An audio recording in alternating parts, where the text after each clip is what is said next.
Okay, magandang gabi. Share lang mga idolo Kanina ay umaga, simula umaga. Siguro 5:45 ng umaga nandun na ako sa HPG. Ito nga yung topic natin mga Kalims Vlog. Tungkol ito dun sa ito ngayon yung pagpapahirap sa lahat ng rider. Kasi hindi naman 4 wheels yung tinira dito kundi lahat ng mga nakamotor. Kaya nga tawag nila dito sa lintik nilang ginawa-gawa ngayon nga batas is Motorcycle Prevention Act.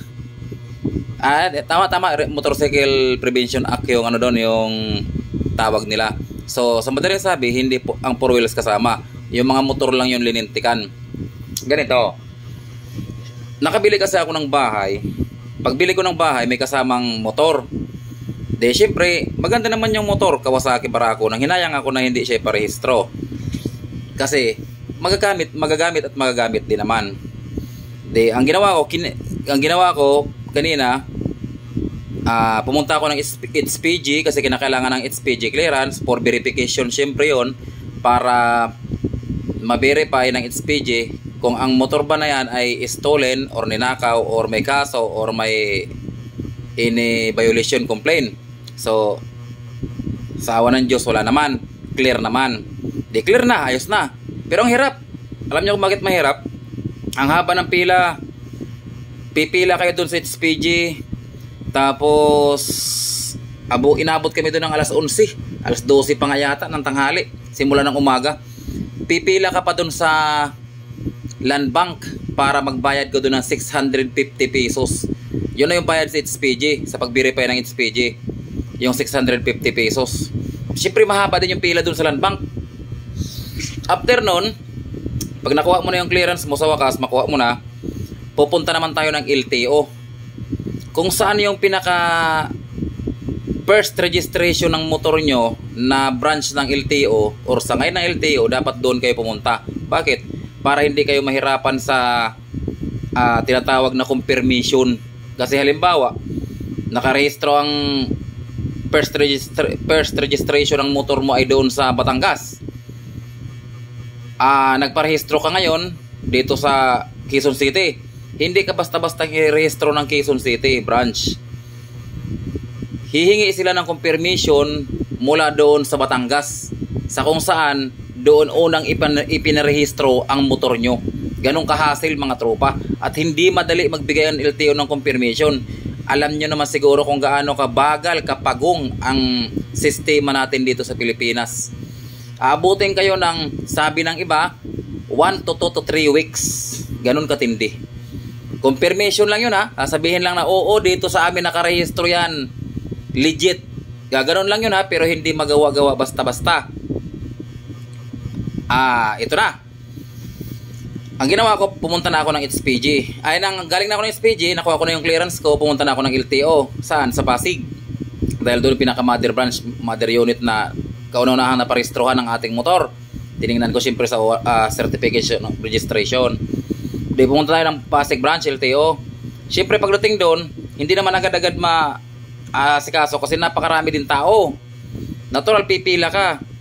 Ang una ko na hakbang, pumunta ako mga tropa sa insurance or TPL. Ayan, insurance yon.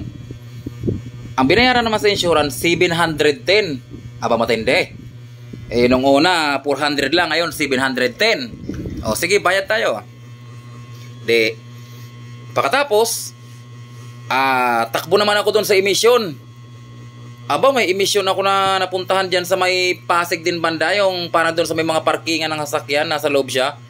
Walang silbi na klaseng emission kasi ang babagal kumilos ng mga nandun. Tapos sabihin sa'yo, sir, ibigay mo na lang yung number mo, tawagan ka na lang para isingit ka na lang namin. Anak ng baka, sabi ko, kung ganyan lang may estilo nyo, wag na. Akin na yung papilis ko, kukunin ko.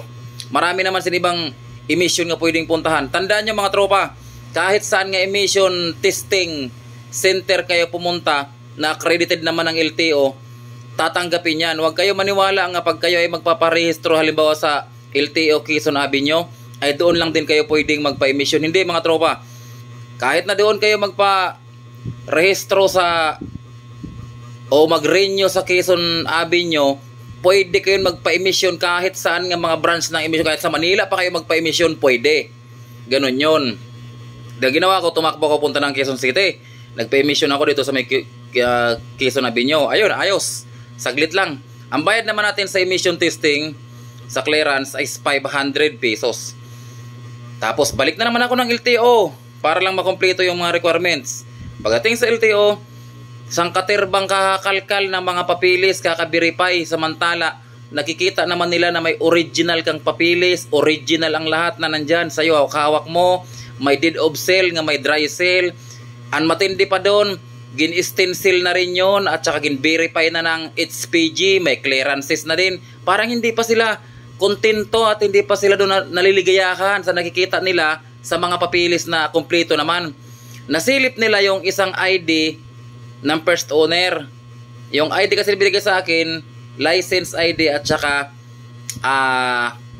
yung national ID. National, wala namang expiration. Kaya lang ang license nung first owner ko ay expired na. Nasilip nila yon ng LTO. Ayun, di talaga ako pinagbigyan kahit anong pakiusap ko. Nasabi ko mahirap makunta kasi malayo. Halos di ko na nga makontak. Di talaga ako pinagbigyan doon sa karampot na pagkukulang lang. Yun lang kulang. Expired na yung license ng unang may-ari ng motor.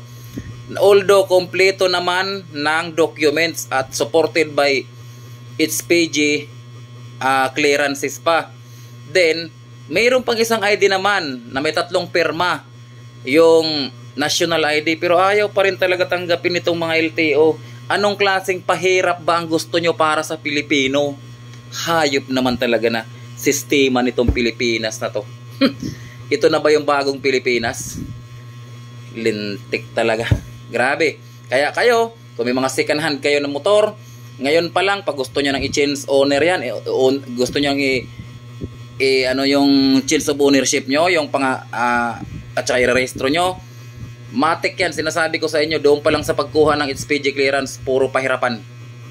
At napakahirap talaga kilusin. Kasi mabuti sana kung nandyan lang sa kapitbahay nyo yung first owner dyan. Kung wala, napakahirap mga tropa. Yun lang. Sana nakabigay ako ng ideya sa iba at nakabigay ako ng liwanag sa iba. Kasi totoo, ito naman talaga ang experience ko kanina. Naibigay ko lang, naibahagi ko lang kasi marami nagtatanong, maraming mga hindi alam kung anong gagawin. Ayun, panoorin yung video ko. Ito literal, pinaliwanag ko na. Direkta, wala nang patumpik-tumpik pa. Okay na to. Ito yung sa madaling sabi, ayun, tingga yung papilis ko. Hindi rin narehistro ang motor. Kasi nga, hindi tinanggap yung kakarampot lang na error. Na samantala dapat sa mga ganong maliit lang naman nga error at sureball naman nga ikaw ay hindi nagnakaw ng motor at totoo naman nga ang motor ay legal na sa'yo, nasa iyo na nga yung original papers, dapat sana wag na nilang pahirapan yung Pilipino. Gagawa-gawa sila ng lintik na batas nila tapos puro pahirap sa Pilipino eh. Sa totoo lang eh. Kung mayroon sanang alarm or kaso yung motor, doon sila mag-arte. Pero kung wala naman, lintik talaga. Wala talaga pag-asa tong Pilipinas sa totoo lang.